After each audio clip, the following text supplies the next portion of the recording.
মাজুলীত ভাৰতীয় জনতা পাৰ্টিৰ গাঁও চলো ঘৰ ঘৰ চলো কাৰ্যসূচীৰ ৰূপায়ণ সমগ্ৰ মাজুলীৰ লগতে ভাৰতীয় জনতা পাৰ্টিৰ গাঁও চলো ঘৰ ঘৰ চলো কাৰ্যসূচীৰ অধীনত ৰাৱণাপাৰ পঞ্চায়তৰ অন্তৰ্গত ৩৮ নং বুথ ডেকা হেনচোৱা প্ৰবাসী বুবুল হাতীমতা সংযোজক পংকজ দাস আৰু ৪৭ নং আজলি আই বুথত প্ৰবাসী হিচাপে প্ৰফুল্ল দাস সংযোজক সুজিত দাস বুথ সভাপতি বাবুল দাস লগতে বুথৰ সদস্যা সকল উপস্থিত থাকি গাঁৱৰ ৰাইজৰ মাজত মত বিনিময় কৰা হয়। এই কাৰ্যসূচীত ৰাইজৰ যথেষ্ট সহায় সহযোগিতা কৰে। এই কাৰ্যসূচীৰ জৰিয়তে ডেকা হেনচোৱাৰ প্ৰবাসী বুবুল হাতীমতা পুৱা 10 বজাৰ পৰা ঘৰে ঘৰে গৈ পৰীক্ষাৰ্থীৰ খবৰ লোৱাৰ লগতে ৰোগীয়া মানুহৰ খবৰ লোৱাৰ লগতে ৰাইজৰ মাজত চৰকাৰী আঁচনি ঢুকি পোৱা মানুহৰ খবৰ লয়।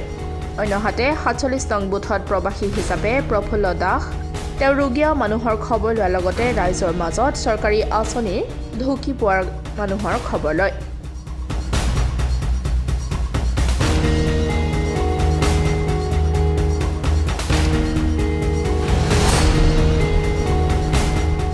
নমস্কাৰ। ভাৰতৰ মাননীয় যশস্বী প্ৰধানমন্ত্ৰী নৰেন্দ্ৰ মোদী ডাঙৰীয়াৰ ইচ্ছাত আমাৰ আজি গাঁও চলো অভিযান চলিছে। গাঁও চলো অভিযানত আমাৰ ডেকা হেনচোৱা বুথত আমাৰ দক্ষিণ পূব মাজুলী মণ্ডলৰ পৰা প্ৰবাসী হিচাপে শ্ৰীযুত বুবুল হাতীমতা ডাঙৰীয়াক দায়িত্ব দিছে। তেখেত আহিছে, তেখেতৰ সৈতে আমি সকলোৱে ঘৰে ঘৰে গৈছোঁ। যিখিনি মানুহৰ সমস্যাৰ অভাৱ অভিযোগ আমি খবৰ ৰাখিছোঁ। কিছু ৰোগীয়া লোকৰ ঘৰতো গৈছোঁ। ছাত্ৰ ছাত্ৰী কিছুমানৰ খবৰ লোৱা হৈছে আৰু ইতিমধ্যে আমি জনসাধাৰণৰ পৰা যথেষ্ট সঁহাৰি পাইছোঁ।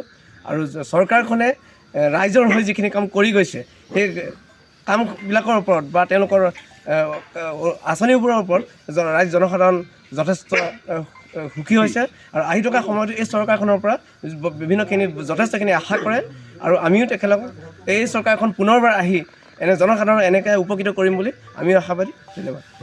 ভাৰতীয় মাননীয় প্ৰধানমন্ত্ৰী নৰেন্দ্ৰ মোদী ডাঙৰীয়াই যি প্ৰবল ইচ্ছা গাঁও চলো ঘৰ চলো এই কাৰ্যসূচী মাজুলী জিলাৰ পালন কৰিছে। মাজুলী জিলাৰ তৰফৰ পৰা আজি মোক ৩৮ নং বুথত প্ৰবাসী হিচাপে নিয়োগ কৰিলে। প্ৰবাসী হিচাপে মই ৰাতিপুৱা 10 বজাৰ পৰা বৰ্তমানলৈকে ঘৰে ঘৰে গৈছোঁ। পৰীক্ষা কেণ্ডিডেটৰ খবৰ লৈছোঁ, ৰোগীয়া মানুহৰ খবৰ লৈছোঁ, বৃদ্ধজনৰ খবৰ লৈছোঁ, চৰকাৰী আঁচনিয়ে ঢুকি পোৱা মানুহৰ খবৰ লৈছোঁ, চৰকাৰী আঁচনি পাবলগীয়া মানুহৰ ঘৰত গৈ খবৰ লৈছোঁ। গতিকে আজিৰ দিনটো যথেষ্ট ঘৰত আমি সমবেত হৈছোঁ আৰু ৰাতি 10 বজালৈকে আমি কাৰ্যসূচী ৰূপায়ণ কৰি যাম বুলি প্ৰতিশ্ৰুতিবদ্ধ হৈছোঁ। আমি কৰি যাম।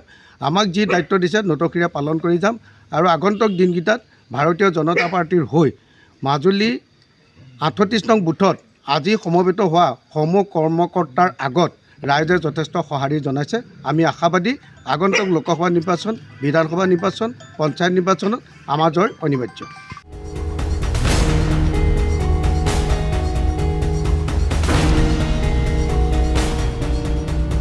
Bureau' report, democratic Assam.